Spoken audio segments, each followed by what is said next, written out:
प्रभाग क्रमांक 22 मध्ये भारतीय जनता पार्टीचे अधिकृत उमेदवार किसन जाधव, दत्तात्रय नडगिरी, अंबिका नागेश गायकवाड व चैत्राली गायकवाड यांच्या प्रचारार्थ काढलेला भव्य रोड शो म्हणजे जणू विजयाचा गुलाल उधळणारी विजयदर्शी पदयात्राच ठरली।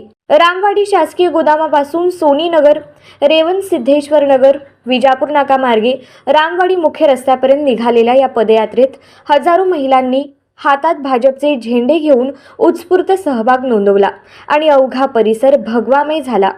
या शक्ती प्रदर्शनात पालकमंत्री जयकुमार गोरे, आमदार देवेंद्र कोठे, भाजप युवा नेते मनीष देशमुख व मोनिका देवेंद्र कोठे यांची उपस्थिती विशेष ठरली।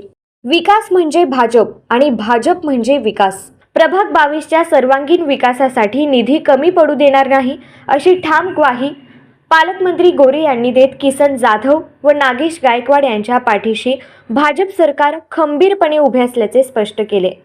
आमदार देवेंद्र कोठे यांनीही जाधव पॅनलला मोठ्या मताधिक्याने विजयी करण्याचे आवाहन केले।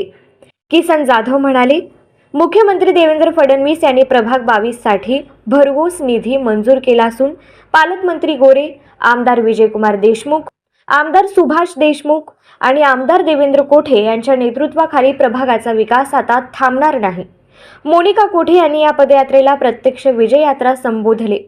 लक्ष्मण मामा जाधव आणि माजी नगरसेवक नागेश गायकवाड यांच्या मार्गदर्शनाखाली आयोजित या रोड शोला मिळालेला अभूतपूर्व प्रतिसाद, विशेषतः महिलांची विक्रमी उपस्थिती शहरातील इतर कोणत्याही प्रभागात न पाहिलेला असल्याची चर्चा आहे।